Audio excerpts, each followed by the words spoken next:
오늘 본문은 우리가 잘 아는 소위 오병이어의 기적, 떡 5개, 물고기 2마리로 5,000명, 여자와 아이 빼고 남자 성인만 5,000명이 배부르게 먹고도 12바구니에 차게 거두었다라는 이야기입니다. 그런데 오늘 이 이야기가 그저 그 기적을 얘기하려고 하는 것일까? 아니면 다른 어떤 의미가 있을까? 우리 한번 말씀을 같이 나누면서 짚어보기를 원합니다. 흔히 많은 사람들이 이 본문을 가지고 자기 삶에서 그 어떤 기적이 있기를 이렇게 바라는 쪽으로 이 말씀을 이용하는 경우가 있습니다. 물론 그런 부분이 없는 것 아니지만 사실은 성경에서 여기저기 나타나는 기적은 하나님께서 의미하는 또 다른 의미가 있습니다. 그것을 여러분들이 놓치지 않기를 바라서 먼저 그 얘기부터 말씀을 드립니다. 예수님이 이제 빈들로 나가셨습니다. 그것은 뭐냐면 세례 요한이 비참하게 죽임을 당하고 난 직후입니다. 그 세례 요한의 죽음은 많은 신실한 사람들에게 굉장히 실망감을 주었습니다. 어떻게 하나님을 섬기는데 어떻게 저렇게 비참하게 죽을 수 있을까라는 그런 느낌들이 있었습니다. 우리는 그 어떤 분위기를 생각하면서 또 이 말씀을 볼 수 있기를 바랍니다. 예수님이 그 세례 요한의 죽음 얘기를 듣고 이제 배를 타고 떠나서 따로 빈들에 가셨습니다.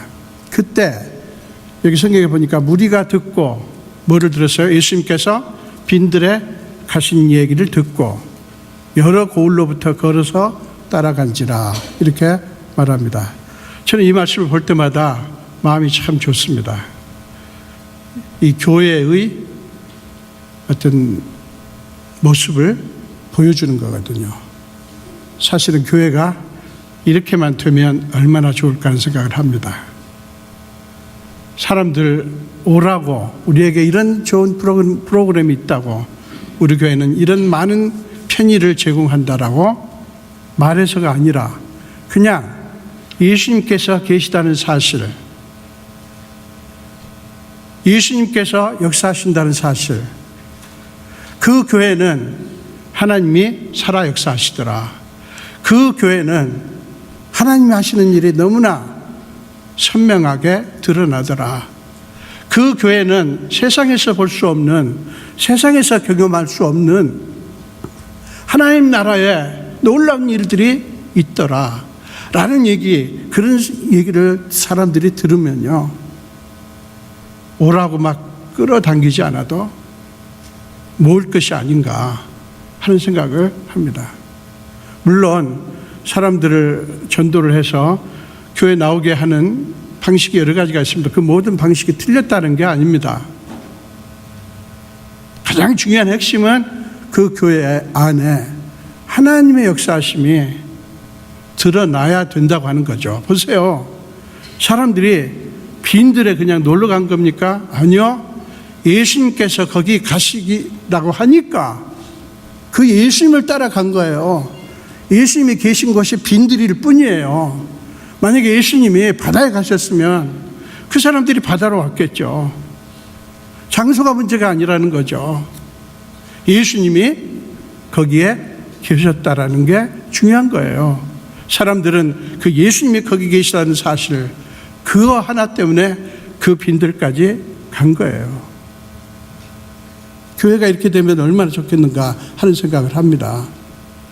교회뿐만이 아니에요. 우리 그리스도인들도 마찬가지입니다. 광고할 필요가 없어요. 내가 이렇게 잘 믿는다고 말할 것도 없어요. 나한테 이런 은사가 있다고 보여줄 것도 없어요. 내 삶 속에서 하나님의 은혜가 드러나면 사람들이 우리를 통해서 하나님을 보게 될 거 아닙니까? 얼마나 멋있습니까? 저는 이 모습 보면서 우리 교회가 이렇게만 되면 좋겠다. 근데 왜 사람들이 오지 않을까? 우리 교회 예수님이 하시는 일이 너무 안 보이는구나 하는 그런 생각을 하면서 회개하는 마음이 있습니다. 여러분, 교회는 세상과 다르죠. 교회도 사람들이 모인 곳이기 때문에 조직이 필요하고 또 조직이 있습니다. 그리고 하나님의 은혜, 하나님의 하나님 되심을 드러내기 위해서 여러 가지 그런 방식들이 있어요.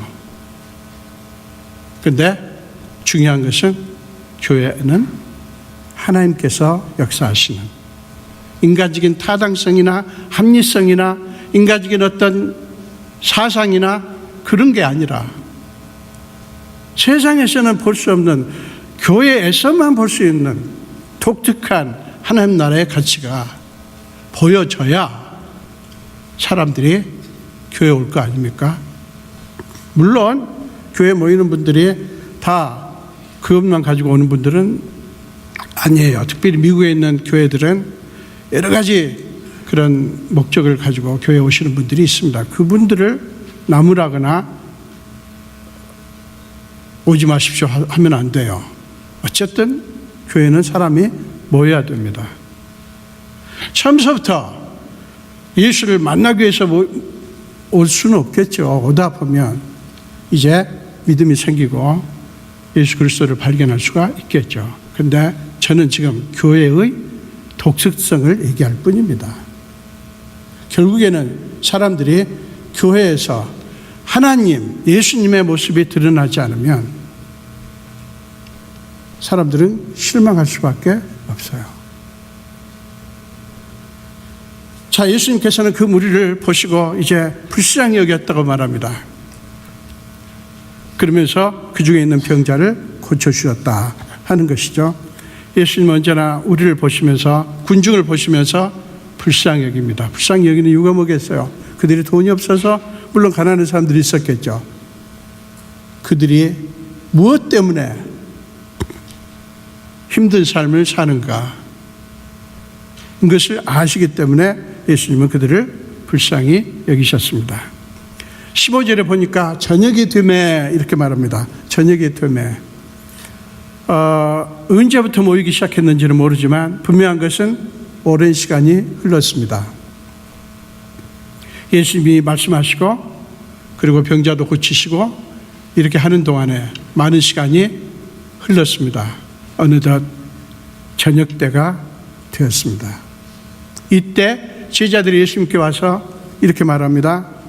자, 주님, 이곳은 빈들이고 그리고 때도 이미 저물었지 않습니까? 그러니 지금 우리가 배고플 텐데, 저 사람들이 배고플 텐데 저 사람들을 마을로 보내서 먹을 것을 사 먹게 하는 게 어떻습니까? 이렇게 얘기를 합니다. 물론 자기들도 배가 고프죠. 제자들은 이 자기들의 배고픈 상황을 군중들에게, 백성들에게 대입을 합니다. 아, 저들도 배고프겠다. 이게 이렇게 오랫동안 지금 우리와 함께 있는데 저들이 배고프겠다 생각하면서 보니까 여기는 빈들인 거예요. 즉 먹을 것을 사건 얻건 만들건 먹을 것을 준비할 수 없는 장소인 거예요. 그래서 제자들은 먹을 것이 필요한 사람들인데 그 해결하는 방법은 마을로 가서 사 먹는 것이다. 이렇게 얘기를 하는 거죠. 여러분 어떻게 생각되십니까? 당연한 거 아니겠어요? 그죠? 빈들에 무슨 음식이 있어요? 그 다음에 거기서 무슨 음식을 만들 수 있습니까? 없죠. 제자들에게 긍정적인 부분의 한 부분이 있죠. 백성들의 배고플 것을 생각을 했다 하는 거죠. 그래서 그들의 배고픈 것을 면하도록 하기 위해서 이런 제안을 했다고 하는 건 긍정적인 측면이 있습니다. 그런데 이들의 모습에서 무엇을 보십니까? 사실은 우리들의 모습을 보지 않습니까? 뭐가 필요한데 없다. 그러면 우리는 그것을 어디서 구할 수 있는가를 얼른 생각합니다. 뭐 당연한 거죠. 그런데 제자들의 이 모습에서 한 가지 문제가 있죠. 그 뭐냐면 제자들이 뭔가 백성들의 필요는 알아주었어요. 알아주었는데 그것을 그들로 하여금 해결하도록 하는 거예요. 그들의 필요는 인식하면서 그 필요를 해결하는 길은 저들이 알아서 하도록 그렇게 한 거예요. 그러니까 책임을 어떤 그들의 배고픔에 대한 어떤 역할도 하고 싶지는 않은 거예요. 문제 제기는 합니다. 이 사람들에게 먹을 것이 필요하다. 그런데 그렇지만 이 문제에 있어서 나는 아무것도 할 수 없다. 혹은 하지 않겠다. 라는 그런 마음입니다. 사람들이 이게 필요해 저게 필요해 말을 하죠. 그런데 이제 그러면 형제님이 자매님이 그것을 위해서 좀 뭔가 해주시겠어요? 라면 저는 말고요. 말하자면 이런 어떤 그 마음이 이 제자들에게 들어 있습니다. 이해가 되십니까? 동네에 가서 사 먹게 하소서.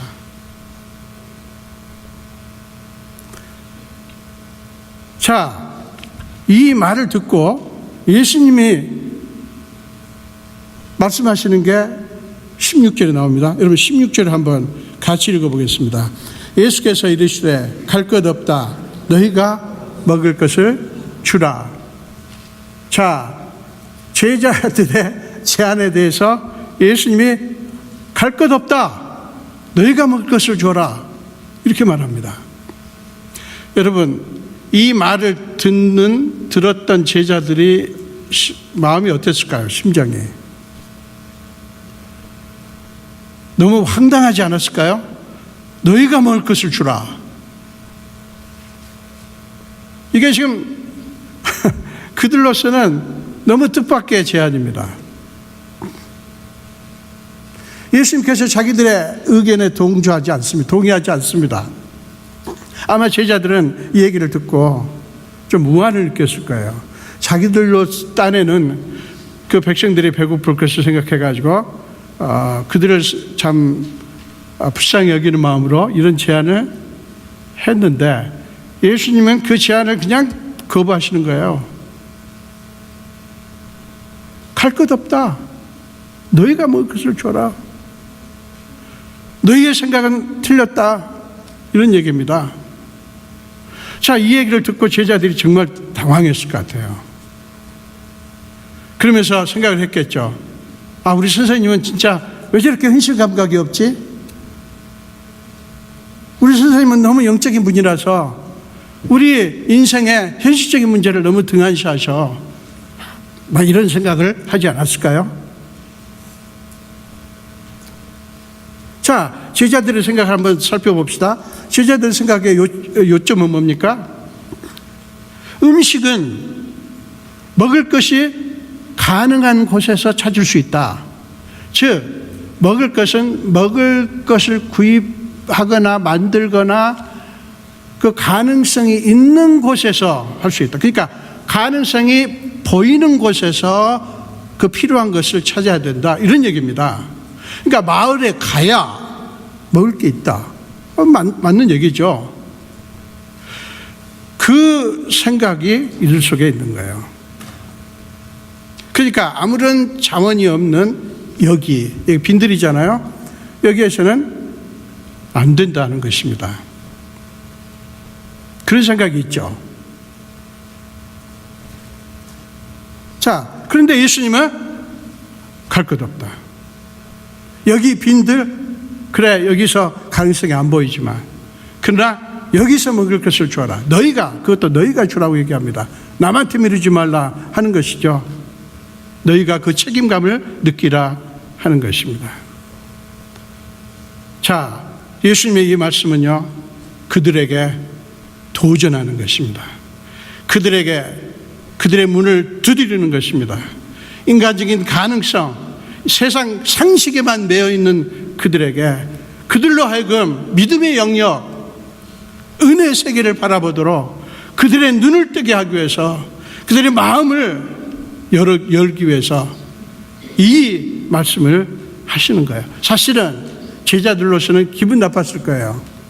애써서 좋은 제안을 했는데 그거를 거부하시고 엉뚱한 얘기를 하시니까, 여러분 우리가 회의할 때요, 사람들이 고심 끝에 이렇게 하면 어떨까요? 그래요. 만약에 그런데 이렇게 하면 어떨까 하는데 어떤 누군가가 그 말도 안 되는 소리예요.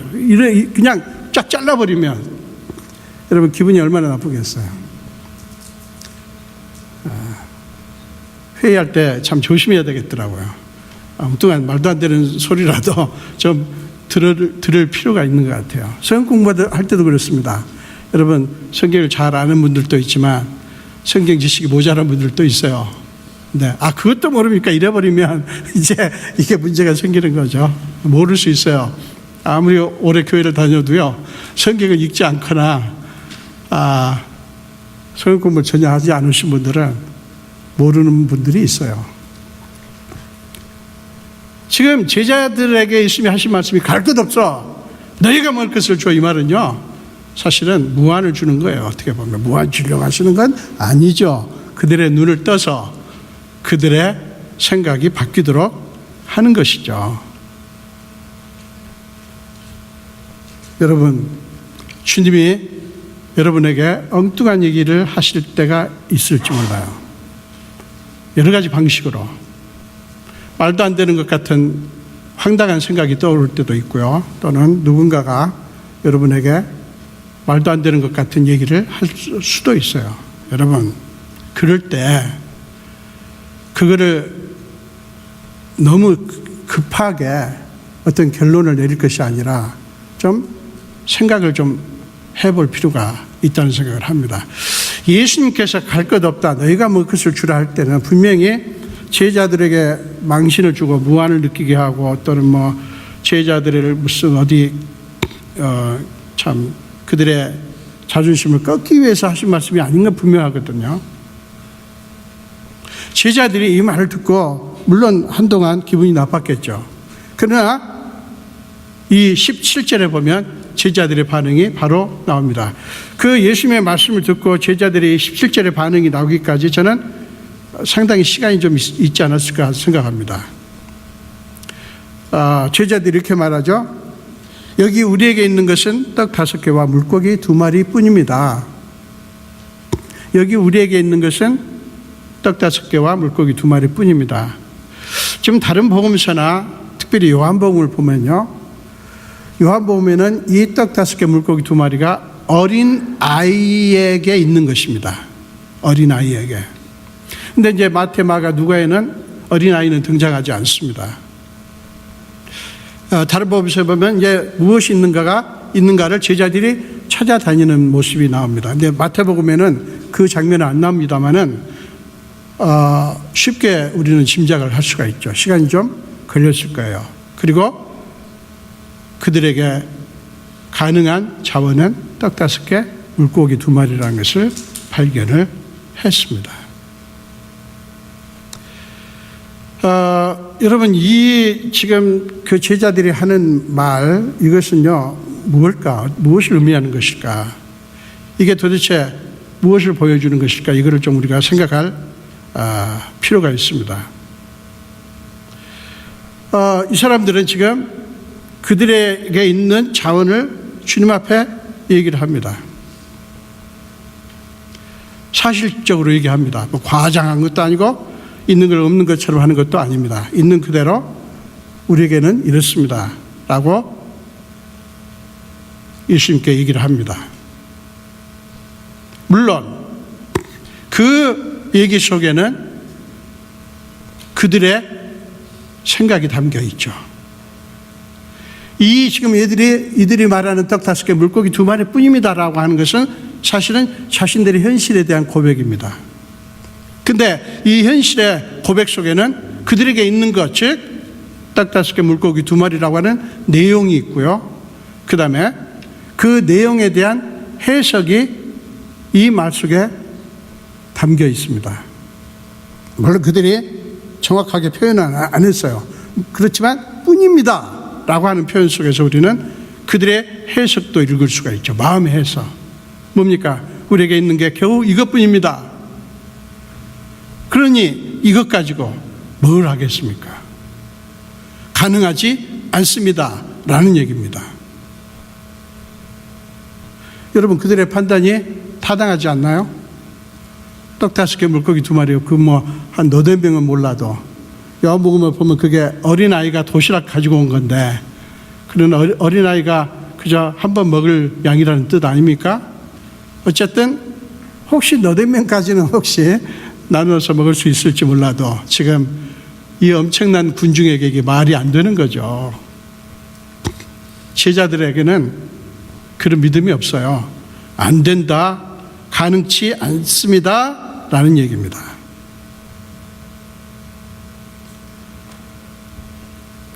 여러분, 이제 우리는 이 제자들의 문제가 어디 있는지를 알 수가 있죠.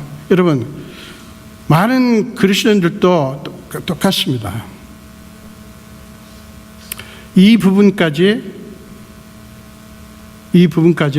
모두가 생각을 합니다. 이 세상을 보면서 세상이 이러니 저러니 이게 필요하고 저게 필요하고, 지금 우리가 허리케인 피해자를 위해서 구제연금을 하려고 합니다. 또 그러고 났더니 또 캘리포니아 지금 화재가 보통이 아니에요. 지금 이런 걸 보면서 우리가 이렇게 필요하겠다, 이 필요를 느끼는 부분, 그러면서 우리가 구제도 하고 여러 가지 도움을 드리고 하는 부분까지는 사실은 예수를 믿든 믿지 않든 모든 사람들이 합니다. 근데 예수 믿는 사람이 그 수준에서 머문다면 우리는 믿는 게 아니죠. 믿는 게 아니죠. 만약에 여기서 끝났으면 아무 일도 일어나지 않았을 거예요. 만약에 예수님께서 그래, 떡 5개 물고기 2마리밖에 없구나, 나도 너희들의 생각에 동의한다, 이것 가지고 뭐 하겠냐, 나는 혹시 이렇게 많은 사람들이 왔으니까 좀 나눠 먹을 충분한 양을 가져온 사람들이 있을 줄 알았지, 그것밖에 안 된다니, 나도 너희 생각과 똑같다, 이렇게 말씀하시고 그냥 상황을 종료하셨으면 아무 일도 일어나지 않았죠. 근데 여러분, 우리 하나님은 절대 그렇게 하지 않습니다. 우리 하나님은, 우리가 믿는 예수 그리스도는 절대로 그렇게 하지 않습니다. 현실은 주님도 인식합니다. 현실은 주님도 아십니다. 그러나 주님은 우리의 현실에 묶이지 않습니다. 그래서 18절을 보십시오. 우리 18절을 같이 읽겠습니다. 이르시되 그것을 내게 가져오라 하시고. 아멘. 예수님께서 그게 뭐예요? 떡 5개, 물고기 2마리입니다. 어림없는 양입니다. 아무것도 할 수 없는 겁니다. 그저 한두 사람 먹으면 몰라도 이것 가지고 할 수 없는 것입니다. 그렇지만 그것 가지고 할 수 없는 그것을 주님이 가져오라고 말합니다. 우리에게 있는 그것은 제자들이 해석할 때, 아니 제자들뿐만 아니고 우리가 봐도 그렇잖아요. 떡 5개 물고기 2마리 가지고 뭐 어떻게 합니까? 말도 안 되지. 근데 이것을 주님은 내게 가져오라고 말합니다. 그래서 제가 오늘 제목을 우리에게 있는 것과 예수님이라고 그렇게 제목을 잡은 거예요. 예수님이 가져오라고 하시는 여기에 놀라운 소망이 있습니다. 여러분, 신앙의 세계가 여기에 있어요. 많은 사람들이 이렇다 저렇다 말합니다. 그래서 된다 안 된다고 말합니다. 세상은 전부 그렇게 돌아갑니다. 그러나 예수님은 그것을 가져오라고 말씀을 합니다. 이게 무슨 뜻일까요? 여러분, 우리는 여기서 두 가지 의미를 볼 수가 있습니다. 예수님은 그들의 현실에 대한 인식을 뒤흔듭니다. 그들의 상황 인식을 거부합니다. 결국 그들에게 예수님은 신사고를 요구합니다. 새로운 사고를 요구합니다. 그들의 현실의 벽을 깨뜨리기 위해서 주님은 그들에게 도전하십니다. 너희가 먹을 것을 주라고 말씀하시고 그 말씀에 대한 반응을 예수님은 기대하셨어요. 뭡니까? 저들이 할 수 없다고 하는 것을 발견할 것이다. 저들에게 있는 자원은 너무나 턱없이 모자라고 하는 것을 발견하게 될 것이다. 주님은 그것을 아셨어요. 그리고 주님은 다음 단계를 대비하셨어요. 그게 뭐냐? 내가 그것을 맡을 것이다. 내가 그것을 맡을 것이다. 그래서 주님은 가져오라고 말씀을 한 거예요. 그들의 현실의 벽을 넘어서 믿음의 세계를 바라보도록 요구를 하신 것입니다. 그러고 나서 예수님의 이 말씀, 내게로 가져오라, 그것을 내게 가져오라고 하는 이 말씀의 두 번째 의미는 제자들로 하여금 지금 제자들은 안 된다는 것 아닙니까? 근데 예수님은 된다, 안 된다라는 결정은 너희가 할 일이 아니다 라고 하는 것을 말씀하시는 것입니다. 그렇습니다. 우리 현실의 어려움을 솔직히 고백해야 됩니다. 주님, 우리한테 떡 5개 물고기 2마리 뿐입니다. 나한테 나의 현실이 이렇습니다. 죽겠습니다. 힘듭니다. 이렇게 가지고 아무것도 못하겠습니다. 여러분, 욥처럼 우리는 우리의 현실을 솔직하게 주님 앞에 고백할 수 있어야 돼요. 우리 주님은 우리의 현실이 뭐가 됐든, 우리 연약함이 뭐가 됐든 그 연약함을 거부하지 않습니다. 마다하지 않습니다. 네가 그따위로 살았냐? 그러지 않습니다. 지금까지 뭐하고 그것밖에 없냐? 라고 말하지 않습니다. 네가 게을렀구나? 말하지 않습니다. 우리의 현실이 어쨌든 간에 주님은 그것을 가져오라고 말합니다. 구별하지 않습니다. 차별하지 않습니다. 네가 가진 것이 그것뿐이니 너무하지 않냐? 라고 말하지 않는단 말이에요. 여러분, 우리는 너무나 쉽게 어떤 일을 앞에 두고 얼른 어쩌면 그렇게 빠른지 우리가 이렇고 저렇고 저러니 안 됩니다. 여러분, 우리는 그리스도인이거든요. 우리의 주인은 하나님이고 그리스도인이라는 사실은 내가 내 주인이 아니라 하나님이 우리 주인이라는 사실을 인정하는 겁니다. 하나님을 바라보는 것입니다. 나를 바라보는 게 아니고. 그게 그리스도인이라는 의미예요. 우리도 연약함이 있죠. 저도 연약함이 많습니다. 여러분 각자도 마찬가지죠. 여러분 그것을 우리가 좋아할 사람은 없죠. 연약한 게 뭐가 좋습니까? 그러나 부끄러워할 필요는 없어요, 여러분. 그게 우린 거예요. 우리의 일부인 거예요. 근데 여러분 아십니까? 만약에 우리가 예수를 믿지 않으면 그걸로 끝이에요. 실패자로 끝이에요. 우리에게 있는 핸디캡, 성격적인 결함이라든가 또는 여러 가지 가정적인 결함이라든가 여러분 있어요. 사람들이 말합니다. 나도 내 부모가 좀 온전한 분들이었으면, 좀 나를 제대로 가르쳐 줬으면, 나를 좀 제대로 인도했으면 내가 이런 삶이 아닐 텐데, 그걸 생각하면서 가슴을 치면서 원망하며 불평하며 평생을 사는 분들이 있을 수 있어요. 그러나 우리는 그리스도인들입니다. 우리가 그리스도인이라는 사실이 얼마나 놀라운 것인지 압니까? 왜 놀라운지 압니까? 그거를 하나님께서 내게 가져오라고 말한다는 사실 때문에 놀랍습니다. 우리 주님이 그것을 요구합니다. 뭐 하려고요? 주님은 그것 가지고 하실 일이 있어요. 그래서 멋있는 것입니다. 저와 여러분이 어떤 약점이 있고 어떤 핸디캡이 있고 어떤 문제가 있고 그거 여러분 탓하지 마십시오. 부모 탓하지 마시고요. 누구 때문에 이렇게 내 신세가 됐다라고 말하지 마십시오. 그리스도인들은 그렇게 말하면 안 돼요. 그리스도인들은 절대로 자기 현실을 인식을 하고 사실대로 받아들이고 그것을 하나님께도 사람 앞에도 당당하게 내놓되 그러니 이러고 저러니 나는 끝이라고 생각해서는 안 된다는 거예요. 그거는 말도 안 되는 거예요. 하나님의 자리를 내가 차지하는 것입니다. 창세기 50장 19절에 보면 요셉이 자기 아버지가 돌아가시고 나서 이제 죽고 나서 형들이 두려워하니까 형님들이여 내가 하나님을 대신하리까? 내가 하나님을 대신하리까? 형님들 나는 하나님이 아니거든요. 나는 하나님이 하시는 일을 내가 할 수 없어요. 그거 월권입니다. 내가 할 수 없습니다. 그런 얘기를 고백하잖아요. 여러분 우리 그리스도인이라고 하는 것은 그런 것입니다. 우리는 현실을 직시해야 됩니다. 우리한테 부족한 것이 이거구나, 모자란 것이 이거구나. 여러분 그걸 통해 현실을 인식하되 여러분 거기서 멈추면 안 돼요. 그거는 그리스도인이 아닌 거예요. 그리스도인은 거기서 머무는 게 아니라 주님 앞에 그걸 가지고 가야 돼요. 주님 앞에 내놓아야 됩니다. 그게 기도입니다. 기도라고 하는 것은 필요한 것을 알려드리는 게 아니라 하나님 앞에 내 자신을 드리는 것입니다. 고백하는 것입니다. 내 현실을 다 펼쳐 알려드리는 것입니다. 몰라서요? 아니요, 압니다.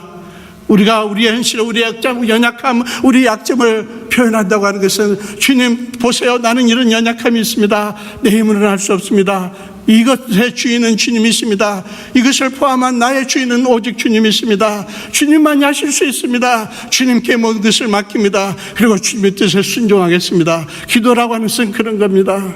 여러분 우리가 주님께서는 지금도 과거에 이렇게 하셨듯이 저와 여러분에게 우리가 그분의 자녀이기 때문에 네게 있는 그 약점 그것 떡 5개 물고기 2마리밖에 안 되는 그것 가지고 아무것도 할 수 없는 그것 가지고 전전긍긍하지 말고 그것 가지고 신음하지 말고 그것을 내게 가져오라고 말씀합니다.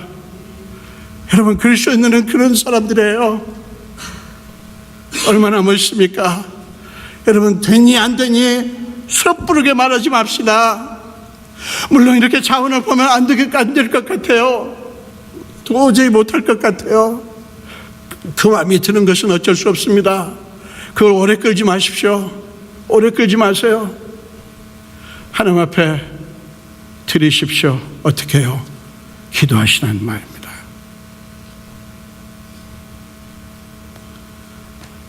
하나님이 왜 그것을 내게 가져오라고 하실까?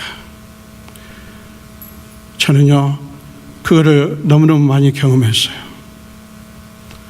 정말 사도 바울이 고린도전서 15장 10절에서 고백했듯이 저도 감히 고백합니다. 나의 나던 것은 하나님의 은혜로 되었다. 제가 늘 여러 번 말씀드렸죠. 저는 은혜 덩어리더라고요. 가만히 보니까 은혜 덩어리. 은혜가 아닌 것이 하나도 없어요. 왜 그런가 봤더니 제가 남달리 연약함이 많아요. 그런데 하나님께서는 그 연약함을 받으셨어요. 그리고 그걸 통해서 나한테 뭐를 보여주시는지 아세요? 아, 하나님은 이런 분이시구나. 하나님의 은혜와 하나님의 사랑과 하나님의 마음을 제게 주셨어요. 그래서 저는 그 하나님의 마음을 제가 한시도 잊을 수가 없어요. 유난히 연약함이 많았기 때문에, 유난히 연약했기 때문에 유난히 하나님의 은혜가 더 임했더라고요. 유난히 하나님의 은혜가 더 느껴지고 하나님의 사랑이 더 느껴지더라고요. 저는 그걸 좋게 생각합니다. 모든 게 다 있어가지고요, 하나님 찾을 필요가 없는 삶보다 남달리 연약해서 모자라서 주님이 채워주시는 것을 경험하는 삶, 이게 훨씬 가치 있다라고 생각하며 저는 다시 태어나도 이 인생을 주십사라고 말하고 싶어요. 왜요? 하나님의 은혜가 너무나 드러났기 때문에. 여러분, 예수님께서 왜 그것을 내게 가져오라고 하실까요? 여러분, 주님 앞에 여러분에게 있는 것을, 그것이 뭐가 됐든 어떤 수치고 어떤 연약함이고 어떤 핸디캡일지 몰라도 여러분 그것을 주님 앞에 가지고 가십시오. 주님이 안 받으시는 것 아무것도 없습니다. 주님은 우리가 하찮게 여기는 것까지도 다 받으십니다. 아니, 받으시기를 기뻐하십니다. 왜 그러실까요? 왜 가져오시라고 할까요? 하나님께서 그걸 통해서 하실 일이 있기 때문에.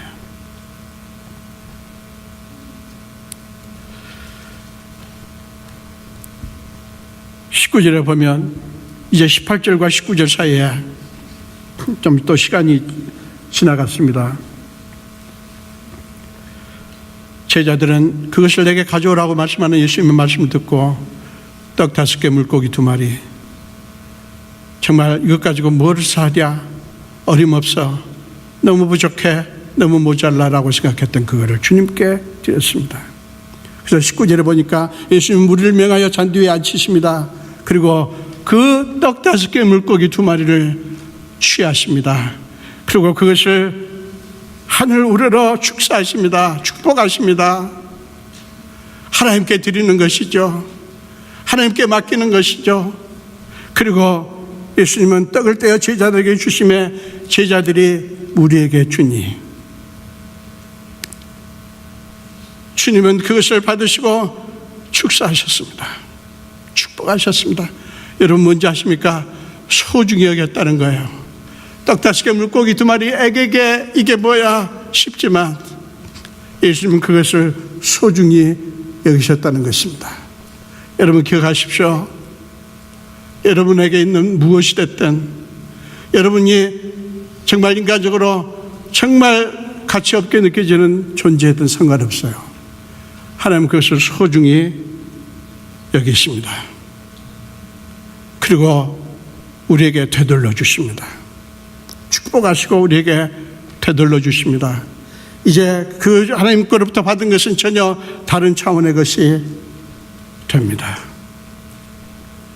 사랑하는 여러분, 주님은 이제 우리에게 있는 것이 무엇이 됐든 그걸 가지고, 그걸 통해서, 그걸 사용하셔서 하나님의 은혜와 하나님의 능력과 하나님의 목적을 드러내시려고 하신 것입니다. 드디어 이제 예수님의 마음이 드러났습니다. 드디어 예수님의 생각이 드러났습니다. 여러분 한번 19절 한번 생각해 보십시오. 19절 한번 상상을 해보세요. 지금 남자만, 성인 남자만 5,000명이 앉아 있는데 여자와 아이들까지 합하면 이거 뭐 엄청난 숫자겠죠. 이들에게 지금 나누어집니다. 어떤 장면이라고 생각하세요? 여러분 신교 시간에 여러분들이 음식을 나눠드립니다. 카르테에서 내가 실어가지고 음식을 나눕니다. 이거 한 100여 명, 이 모이는 숫자의 음식을 제공하는 것도 시간이 걸립니다. 여러분 생각을 해보세요. 예수님은 축복하시고 떼어주십니다. 이게 얼마나 많은 시간이 걸렸겠어요. 제자들은 그 예수님이 떼어주신 것을 받아서 사람들에게 나누어줍니다. 지금 이게 한 100여 명 앉은 이런 지금 장소가 아니에요. 저 넓게 퍼져 있을 거 아닙니까? 거기에 사람들에게 나누어집니다. 여러분 제자들의 심정이 어땠을까요? 오랜 시간이 지금 걸립니다. 끝이 없습니다. 5,000명이 넘는 군중이 배부르게 먹고도 12바구니 찰 때까지 그 나눠주면 계속됩니다. 떼어주고 갖다주고 이것은 끝이 없습니다. 계속됩니다. 여러분 상상을 해보세요. 제자들이 귀찮았을까요? 아 정말 왜 이래? 주님이 왜 우리를 이렇게 고생시키시나 이랬을까요? 아니요. 여러분 상상을 해보십시오. 지금 제자들이 드린 게 뭡니까? 자기들이 드린 거예요. 떡 5개 물고기 2마리. 그 현실을 자기들은 압니다. 그런데 주님이 손에 들려주고 하나님께서 축복하시니까 세상에 지금 계속해서 끝이 없습니다. 벌써 끝났어야 될 공급이 계속되고 있습니다. 제자들이 얼마나 신났을까요? 저는 기뻐서 너무 말할 수가 없었을 것 같아요.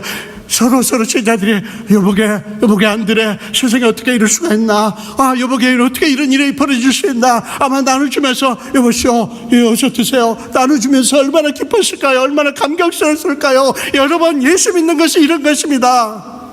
예수 믿는 것은 이런 것입니다. 저는 우리 교회 안에도 이런 역사가 얼마든지 있을 수 있다고 믿습니다. 정말 얼마나 신나는 장면입니까? 시편 23편 5절에 보면 주께서 원수의 목전에서 내게 상을 베푸시고 상을 차려주시고 기름을 내 머리에 부으셨으니 내 잔이 넘치나이다. 주께서 내 원수의 목전에서 내게 상을 차려주시고. 여러분, 주님이 이런 분이십니다. 우리의 주님이 이렇게 하시기를 원하십니다. 여러분, 우리 삶에, 여러분의 삶에, 우리 교회에, 여러분의 가정에 이런 일이 일어나기를 원하십니다. 주님은 그래서 저와 여러분에게 그것을 가져오라고 말씀합니다. 여러분 자신을 그분에게 드리시지 않겠어요? 여러분에게 있는 그것을 주님께 드리십시오.